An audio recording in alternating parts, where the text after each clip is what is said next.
Look at your hand. Look closely at the skin. It seems like a barrier, a seamless fortress protecting the body from the world. But under the lens of a microscope, the skin is a battlefield waiting for a breach.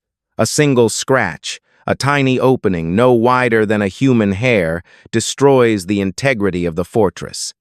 In the modern world, the immediate reaction to this breach is panic. The modern human rushes to the bathroom cabinet under the harsh glare of electric lights. The modern human searches frantically for the white tube. The tube with the clinical, antiseptic smell. The tube promising absolute protection. Neosporin, triple antibiotic ointment. The modern human squeezes the tube, applying the greasy, translucent gel over the wound, and covers the injury with a plastic strip. The modern human feels safe. The modern human believes that science and the pharmaceutical industry have solved the problem of infection. But 3 days later, the wound is not healing. The edges of the cut are angry and red. The skin feels hot, radiating a feverish heat to the touch. A yellow, foul-smelling fluid begins to seep from under the plastic strip, staining the adhesive. The pain throbs in time with the heartbeat, a constant reminder of failure. Why is this happening? Because the modern human has been lied to. The tube in the cabinet is not a shield. The tube is a trap. The modern pharmaceutical industry has sold the world a comfortable lie wrapped in plastic and cardboard. The bacteria living on the skin, Staphylococcus, Streptococcus, are not afraid of the white tube anymore. These bacteria have evolved. These bacteria have learned the chemical codes of the antibiotics inside that gel.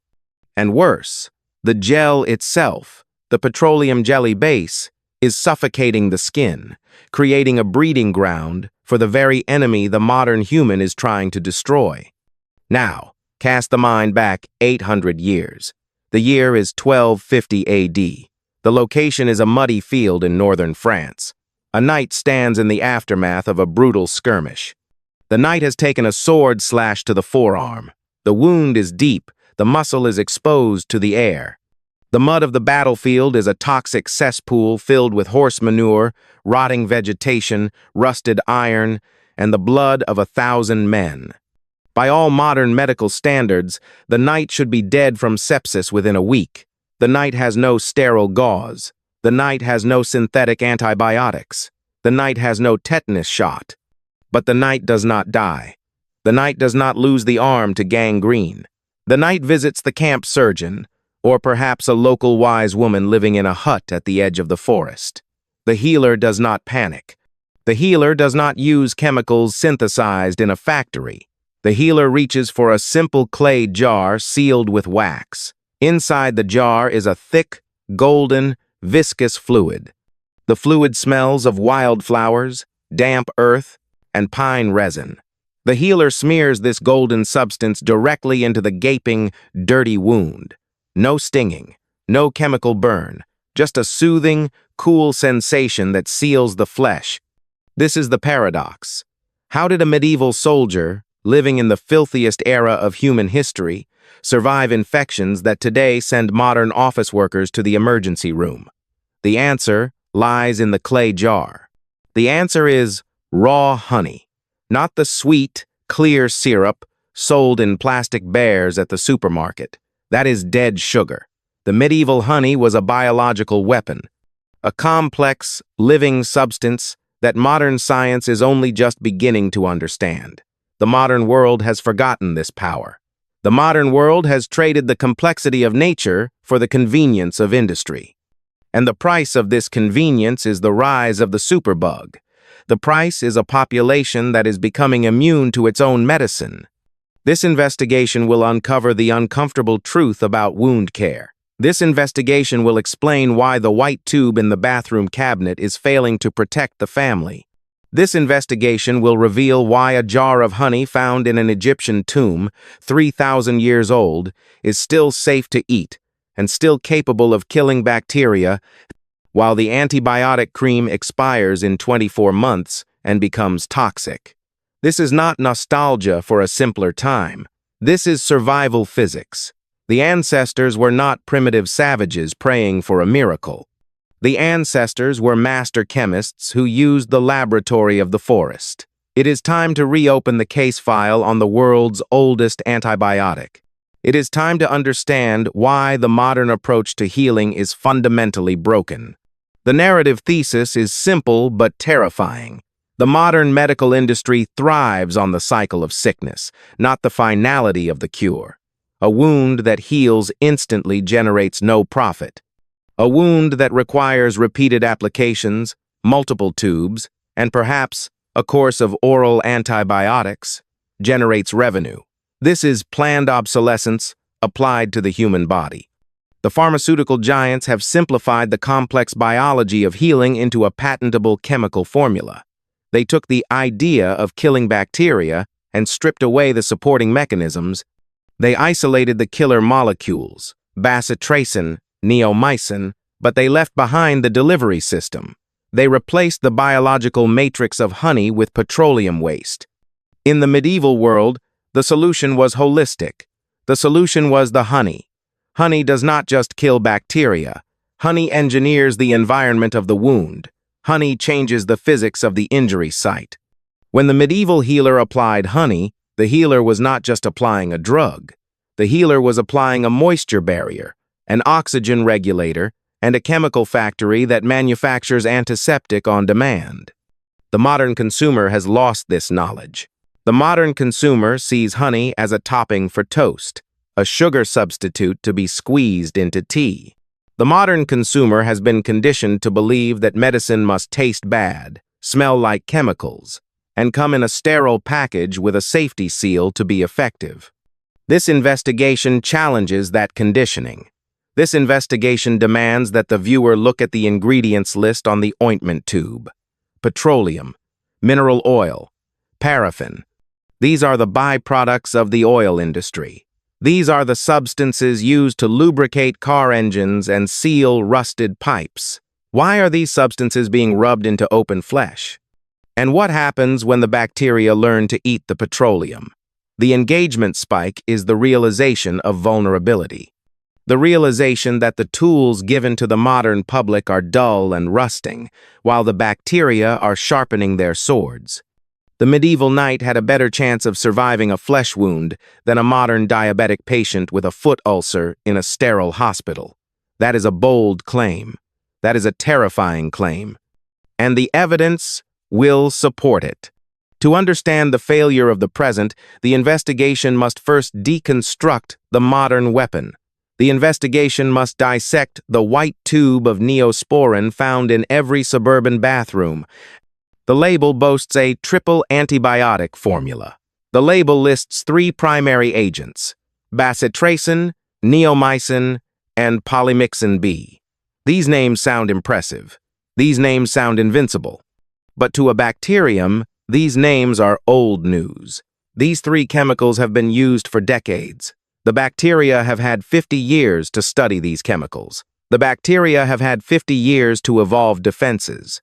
Using Neosporin in the 21st century is like trying to breach a castle wall with a wooden club when the defenders have machine guns. The bacteria have upgraded their armor. The bacteria have developed efflux pumps, biological mechanisms that physically spit the antibiotic out of the bacterial cell before the antibiotic can do any damage. The modern consumer applies the ointment, believing the ointment is a nuclear strike. In reality, the ointment is merely a mild annoyance to the colony of Staphylococcus aureus living in the wound. But the failure of the modern ointment goes deeper than just the active ingredients. The failure lies in the delivery system itself. Look at the inactive ingredients list on the tube. The primary ingredient is white petroleum jelly. This is a byproduct of the oil refining process. The same industry that fuels cars creates the base for wound care. Petroleum jelly is an occlusive agent. An occlusive agent creates a watertight seal over the skin. The marketing claims this locks in moisture. The marketing is correct, but the marketing omits a deadly detail. The seal also locks out oxygen. The seal creates an anaerobic environment, a space without air. Many dangerous bacteria are anaerobic. These bacteria thrive in the absence of oxygen. When the modern human covers a dirty cut with a thick layer of petroleum jelly, the modern human is building a greenhouse for infection. The modern human is constructing a warm, moist, oxygen-free bunker, where bacteria can multiply undisturbed by the immune system's oxygen-dependent defenses. The skin becomes soggy. The skin becomes macerated. The white, wrinkled appearance of skin under a Band-Aid is not a sign of healing. That is the sign of drowning tissue. Drowning tissue cannot fight. Drowning tissue dies. Now, sweep the petroleum jelly into the trash. Return to the year 1250 AD. Return to the clay jar of the medieval apothecary. The substance inside is not a chemical isolation. The substance is honey. But to understand why honey works, the viewer must stop thinking of honey as food. The viewer must start thinking of honey as a master of physics. The first weapon of honey is not chemical. The first weapon is mechanical.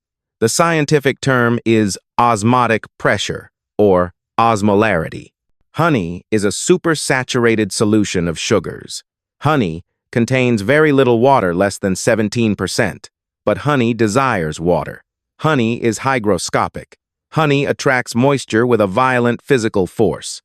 When the medieval healer smears honey onto a wet, weeping wound, the honey attacks the bacteria instantly. The honey does not poison the bacteria like an antibiotic. The honey physically rips the water out of the bacterial cells. Imagine the bacterium as a tiny water balloon. The honey surrounds the balloon and squeezes.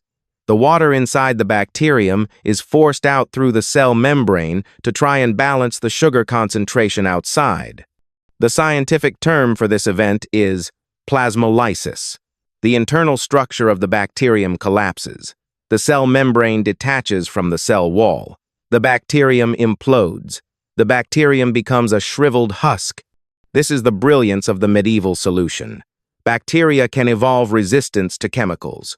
Bacteria can learn to neutralize neomycin, but bacteria cannot evolve resistance to physics. Bacteria cannot evolve resistance to dehydration. No matter how much the superbug mutates, the superbug still needs water to survive. Honey denies the water. But the medieval genius does not stop at dehydration. If honey were only sugar, honey would just be a desiccant. Honey is more. Honey is a dormant chemical factory. This is where the investigation moves, from physics to enzymatic alchemy. The medieval peasant did not know about enzymes, but the medieval peasant knew that raw honey burned the infection away. The secret agent here is an enzyme called glucose oxidase. Where does glucose oxidase come from? Glucose oxidase comes from the stomach of the bee. When the bee regurgitates the nectar, the bee adds this enzyme to the mix. In the jar, the enzyme is inactive. The enzyme is sleeping because there is no free water. But the moment the honey touches the wound, the moment the honey mixes with the serum and blood of the injury, the enzyme wakes up. The enzyme begins to break down the glucose in the honey. The byproduct of this breakdown is a substance the modern world knows well, hydrogen peroxide. But this is not the hydrogen peroxide sold in the brown plastic bottle at the pharmacy. The pharmacy peroxide is a high-concentration blunt instrument that kills bacteria but also destroys healthy skin cells, leaving scars. The enzymatic production in honey is different. The glucose oxidase releases hydrogen peroxide slowly, continuously, and at a very low concentration. It is a sustained release mechanism. The level of peroxide is high enough to destroy the bacterial DNA, but low enough to leave the human skin cells unharmed. The honey effectively bombards the infection with a microscopic artillery barrage that lasts for days, never running out of ammunition as long as the honey is present. This is the investigation conclusion. The modern ointment is a static chemical attack that fails once the enemy adapts. The medieval honey is a dynamic biological system. The honey attacks on multiple fronts simultaneously. The honey dehydrates the enemy via osmosis. The honey bombards the enemy with peroxide. The honey lowers the pH of the wound, making the environment too acidic for bacterial growth. And unlike petroleum jelly, honey is water-soluble. Honey allows the wound to breathe while keeping the wound moist. Honey prevents the scab from forming hard and dry, which reduces scarring. The medieval surgeon did not need a sterile lab. The medieval surgeon had the bee. The bee is the greatest pharmacist in history. However, a critical warning must be issued here. Not all honey is medicine. The modern supermarket honey, the clear, golden syrup in the plastic bear, is a fraud. The modern food industry heats the honey to prevent crystallization. This process is called pasteurization. Heat destroys proteins. Enzymes are proteins. When the factory heats the honey to 70 degrees Celsius to make the honey look pretty on the shelf, the factory cooks the glucose oxidase. The factory kills the enzyme.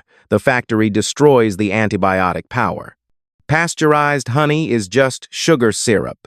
If the modern human puts pasteurized honey on a wound, the modern human is feeding the bacteria, not killing the bacteria. The medieval secret only works if the honey is raw. The honey must be cloudy. The honey must be solid. The honey must be alive. The skeptical modern mind might still hesitate. The skeptical modern mind might label the honey cure as folklore, superstition, or an old wives' tale. The skeptical modern mind demands peer-reviewed papers. The skeptical modern mind demands laboratory data. The investigation accepts this challenge. The investigation presents Exhibit A, the Bald's Leech Book Experiment. The year is 2015. A team of microbiologists at the University of Nottingham decides to test a recipe found in a leather-bound manuscript from the 9th century. The manuscript is Bald's Leech Book, one of the earliest known medical textbooks in the English language. The recipe is known as Bald's Eye Salve. The instructions are specific and strange. Take equal amounts of garlic and onion, or leek, chop the vegetables well. Add wine and oxgall bile from a cow's stomach. Mix the ingredients. Let the mixture stand in a brass vessel for 9 nights. And finally, the crucial binding agent, honey. The scientists laughed. The scientists expected the mixture to fail. The scientists believed the mixture might kill a few weak bacteria, but nothing compared to modern drugs. The scientists were wrong. The scientists tested the 1,000-year-old sludge against methicillin-resistant Staphylococcus aureus, MRSA. MRSA is the nightmare of modern hospitals. MRSA is the superbug that laughs at penicillin. The results sent shockwaves through the medical community. The modern antibiotic, vancomycin, the drug of last resort, killed only a portion of the MRSA colonies. The medieval potion killed 90% of the MRSA bacteria. 90%. The medieval potion obliterated the biofilm, the slime shield that bacteria use to protect themselves. The scientists were baffled. When the scientists tested the individual ingredients, just the garlic or just the wine, the kill rate was low. But when combined in the honey base, the ingredients became a nuclear weapon. This is the entourage effect. The medieval healers understood synergy. The medieval healers understood that nature works in teams. The modern chemist isolates the molecule and loses the magic. The medieval apothecary kept the team together and saved the patient. But the proof is not just in the petri dish. The proof is in the durability of the material itself. Consider the shelf life. Go to the medicine cabinet. Check the expiration date on the tube of antibiotic ointment. 2 years? 3 years? After that date, the chemicals degrade. The chemicals become useless, or worse, toxic. Now, travel to an excavation site in Egypt. Archaeologists open a tomb sealed for 3,000 years. Inside the tomb, next to the gold and the mummies, are ceramic pots. The archaeologists open the pots. Inside is honey. After 3 millennia, the honey is not rotten. The honey is not moldy. The honey is perfectly edible. The honey is perfectly sterile. This is the definition of survival architecture applied to food. The ancient Egyptians and the medieval Europeans possessed a substance that defies time.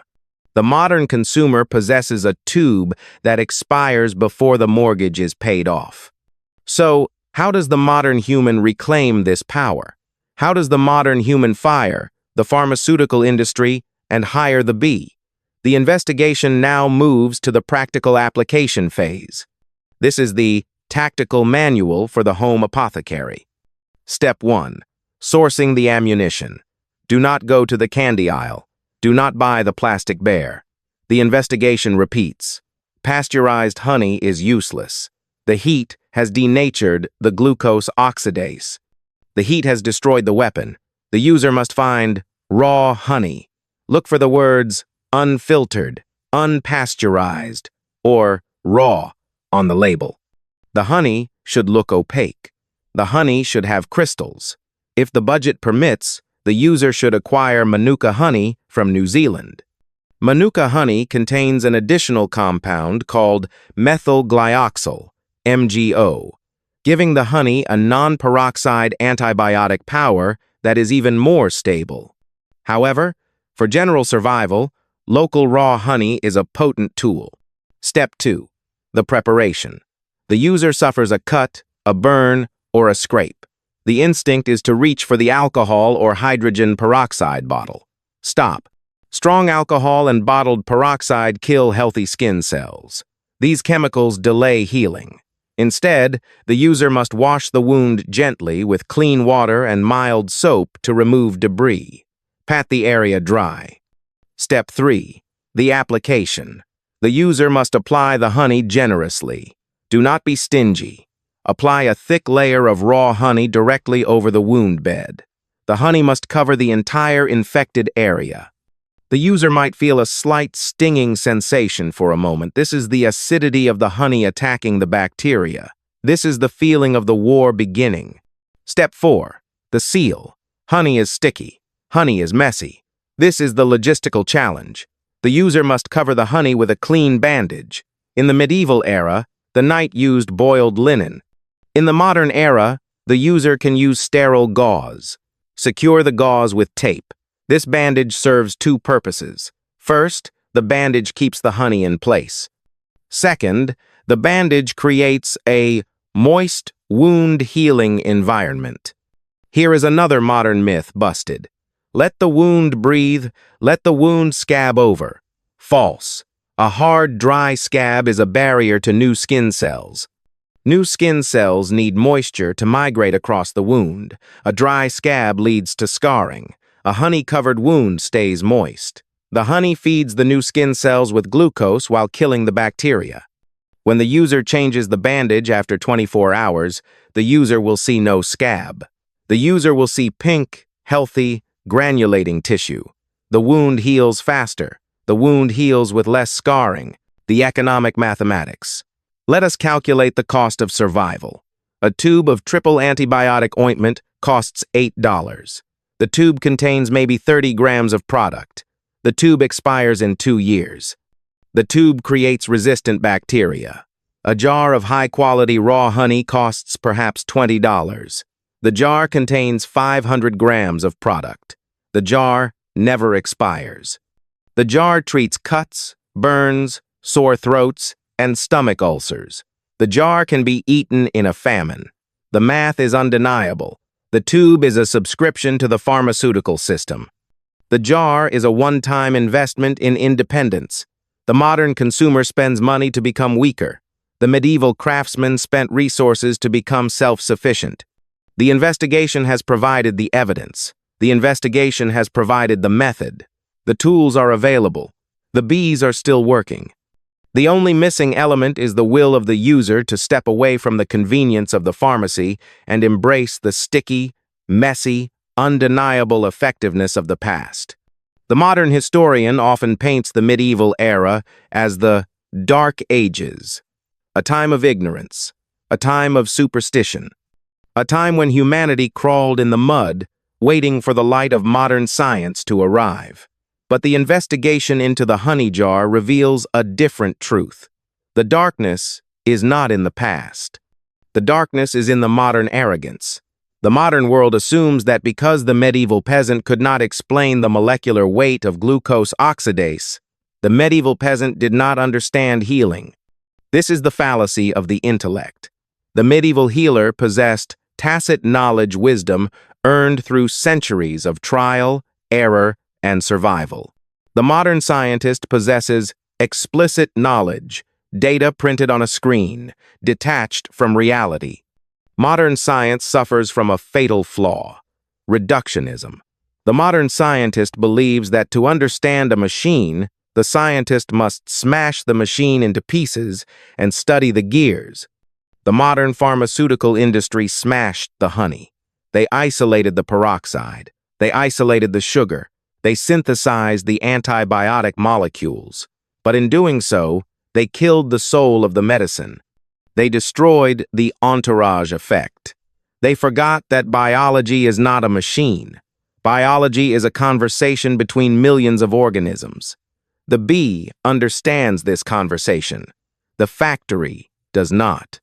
This investigation is not merely about treating a cut on the finger. This investigation is a critique of the entire modern philosophy of planned obsolescence. Look around.